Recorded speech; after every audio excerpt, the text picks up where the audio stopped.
What was your relationship to money as a child? Because that's fueling you. If you never learn how to make money, you end up living your life working for somebody else, and then in the evenings and weekends spending time on your mission. It's not the love money is the root of all evil, right?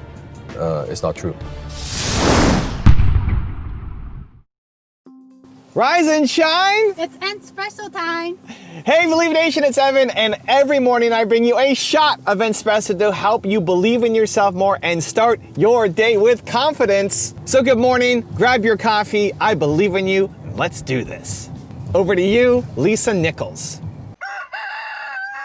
I wake up every morning. Espresso keep me going. I wake up every morning. I have this program where I look at your money blueprint and I help you look at your money blueprint. And I ask you questions. How was money in your household?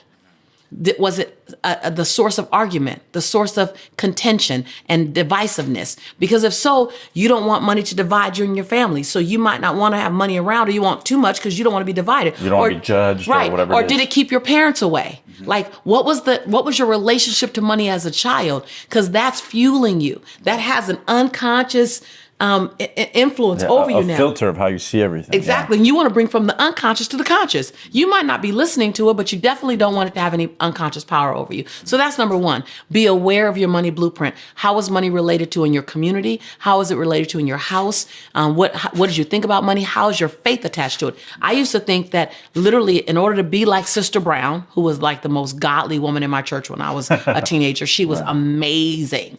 But we also had fundraisers for Sister Brown. That I could not have $1 million in my bank account and be Sister Brown. Yeah. So I had to it took me years to do that. Most people don't grow up with a healthy view on money. It's just facts. People do not grow up with a healthy view on money. People fall into two camps, and it's based off the programming that your parents and the people around you gave you. Two camps. The first is money is everything. That next person who walks into your store, who buys your, something on your website, that person is your next suit, is your next purse, right? It's your next, what kind of bag is this? Is your next Coach bag. It's your next Coach bag. That next person is, that's your next Porsche, right? Like that's how you see it. Look at Nina, she's out there. We love you, Nina. She's taking the rails off the roof of our car right now, right? That's your viewpoint. And that's not true. The other half of people are told that, and I think it's even more than half the people, are told that money is the root of all. Did you fill in the blank? Did you say evil, right? Money is the root of all evil. The actual quote is, the love of money is the root of all evil. But people just think money is bad. And I can't tell you how many entrepreneurs I've met who have a great vision, have a great mission, want to serve, want to help, and just don't know how to make money, and are afraid to ask for money, and are afraid to charge more, and don't get what they're worth, and stay stuck where they're at. If you never learn how to make money, you end up living your life working for somebody else, and then in the evenings and weekends spending time on your mission. The truth is neither. It's not that money's everything, and it's not that money is evil. Money's a tool. Money's a tool. Nina right now, let's see, can we get her? Nina right now is taking the roof rails off of our car, and you know what she's doing? She's using a tool. You're not using a tool? Well, that just ruins my video. There's a little key that you use to take these things off more easily, where if you try to figure out by your hand, it's just not gonna work. So Nina's gotta use a tool, it'll help. Right? Money's a tool, and a very important tool. So money needs to be in your top 5. I like to say money needs to be in your top 5. It just can't be number 1. If you make money your number 1, you're never gonna ultimately have a lot of money. If you look at all the people that I've profiled, all the super successful people, the richest people in the world, I've profiled them. Go watch their videos. Money is not the number 1 driver for them.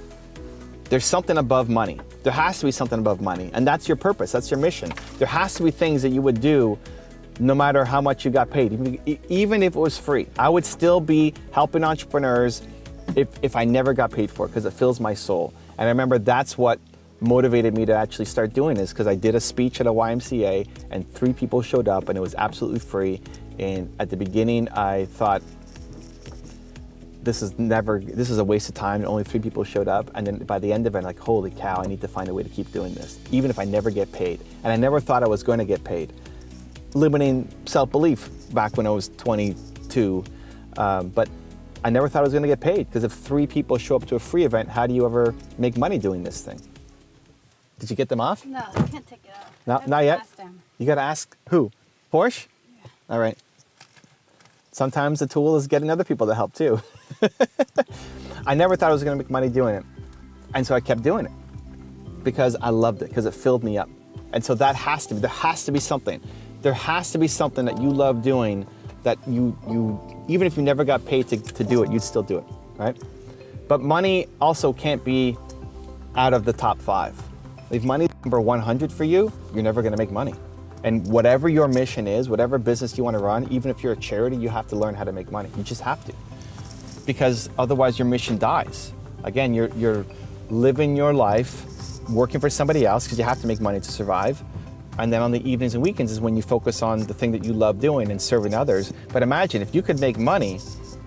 Yeah, think about all the videos that I make, all the content that we make. We got 30 people on the team. I can have the impact reach that I have because I have a team. I have a team because I learned how to make money. People aren't just volunteering, to do these videos. And my editing team, Christina, we love you. She loves what we're doing. She's been with me for almost a decade, I think, at this point. 7 years. 7 years? 8 years? That's almost a decade. That's close.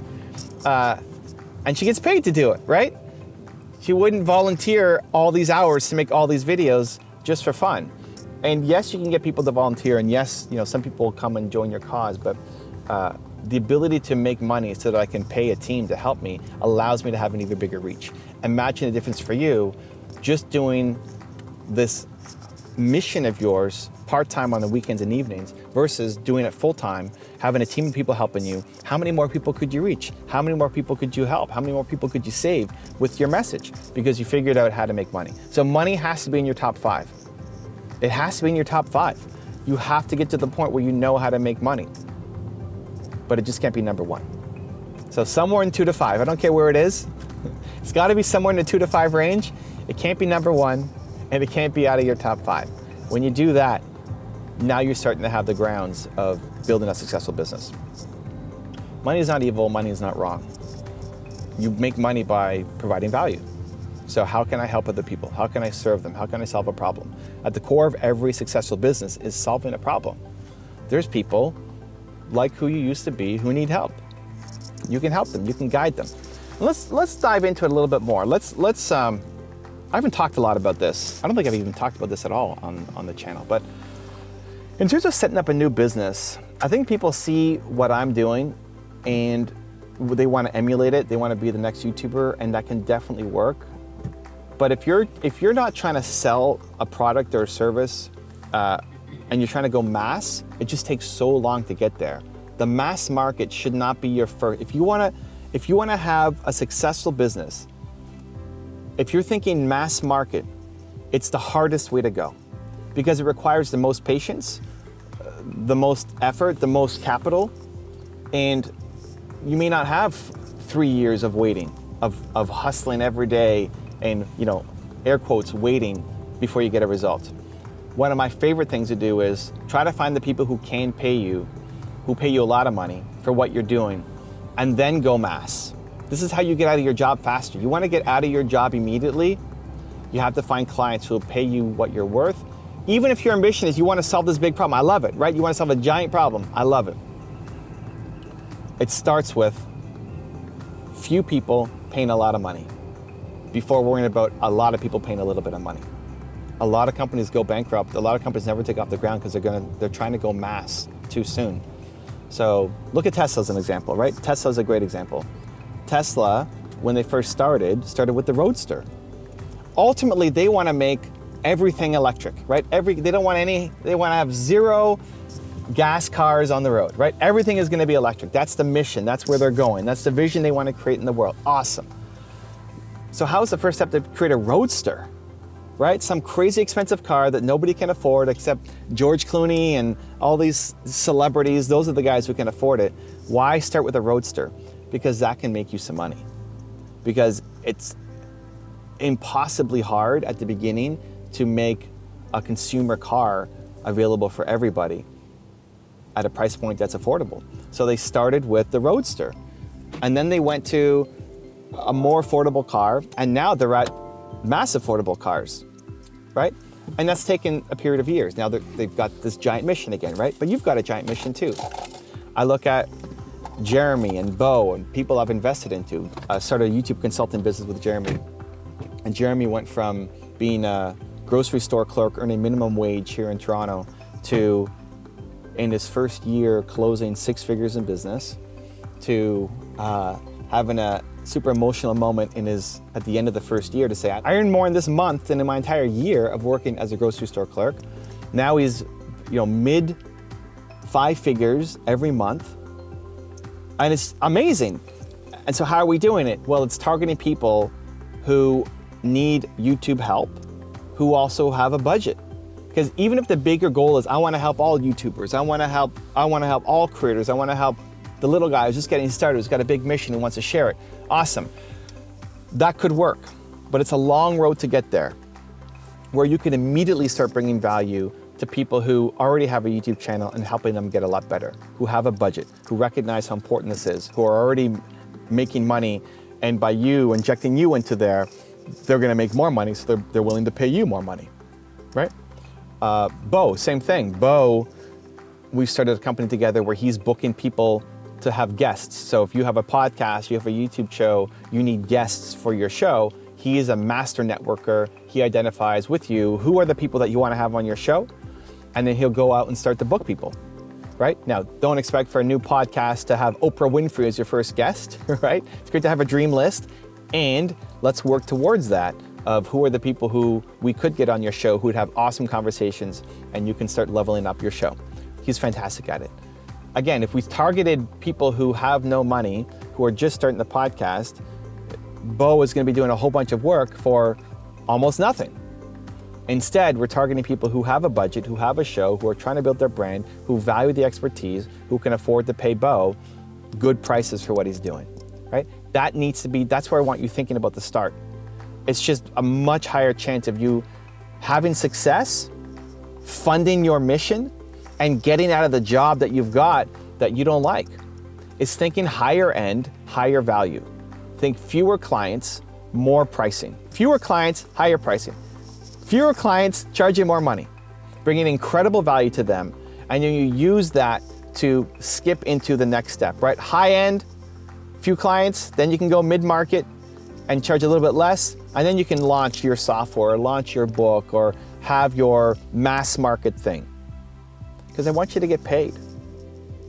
And maybe we don't talk enough about money on these channels or business models. I love actually diving into business models and understanding how they get paid, because when I'm talking to somebody who wants to start a business, it's mostly, the people coming to me at least, are mostly the mission-driven, vision-driven, I want to make a big impact on the world, but they don't know how to make money.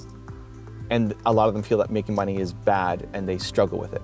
So you have to learn how to make money. You have to start thinking about your business model. And an easy one to start thinking about is higher end, higher price, to get you out of your job, to get you paid, to start building your team as a starting point, the thin wedge in, so you can build your ultimate company, which is gonna be to change the way the world thinks about XYZ. If you can't make money, if you can't fund your mission, it never happens, and it just stays stuck as an idea or vision in your head. Meanwhile, you're kind of stuck spinning your wheels and still working a job that you don't like. Money has to be in your top 5. It just can't be number 1. Now I've got a special bonus clip that I think you're gonna enjoy, but before that, it's time for the question of the day. I wanna know, what was your single number 1 takeaway from this video, and how are you going to take action on it this week? The science says that when you get motivated and create your plan of action for specifically how you're gonna take action on the idea, write it down, when, with whom, how you're gonna do it, you have a 91% chance of actually following through versus just 35% if you got motivated but never actually created a specific plan. And when you share your plan publicly, you're much more likely to follow through, even more, to a higher degree. So I want you to get a result not just watch YouTube videos, but to get a result in your life or in your business. So down in the comments below, I wanna know what was your single biggest takeaway from this video and your plan of action. Put it down below because I wanna celebrate you. Also, if you wanna have more confidence, I have designed a free training for you where every day for the next 254 days, I'll send you an unlisted video direct to your email to help you build your confidence. The science says it can take up to 254 days to successfully build a habit, and I want you to build the habit of confidence. The link to join is absolutely free. It's down in the description below. See you there. We validate who we are by what we're doing for other people. So many times I get the question, how do I prevent failure? And I'd love for you to spend that same energy going, how could I ensure that I soar? Cognitive dissonance is when you have literally thought about a version of yourself that you're not currently living right now. I think the way I view money, I would say the way I view time has changed drastically. Now I would value time way more than money. That each minute has to be worth a certain amount of money. Each hour of my time is worth a lot of money. So I would so much now cherish time because I cannot buy back time, right? As we spend so much effort earning more money, now we want to buy back time. So I am at a place where I want to buy back time. Having better people in my life to be able to help me, having a great team, having people to do other things for me to save me time, because time is the most valuable commodity that I have, because I cannot make more time. I cannot use money to buy back more time. It's all the time that we have. So I would say that's the biggest shift in terms of looking at things. I think in the beginning you need to cherish and appreciate the value of a dollar if you want to accumulate dollar. People who think money is not that important, that they don't cherish and appreciate the value. Doesn't mean I want you to be cheap, right? I'm the last person to tell you to be cheap. But if you value that dollar, then you will be able to accumulate. It's easier for you to accumulate money when you appreciate money. Doesn't mean the love of money is the root of all evil. That's bullshit, right? It's not that. It's not the love of money is the root of all evil, right? It's not true. So that would be my perspective. If you want another awesome Lisa Nichols Entspresso clip, check it out right there next to me. I think you'll enjoy it. Continue to believe, and I'll see you there. If you have a lot of ideas, a lot of things that you want to do, write them out. So stop waiting. You want something? Start small, do something.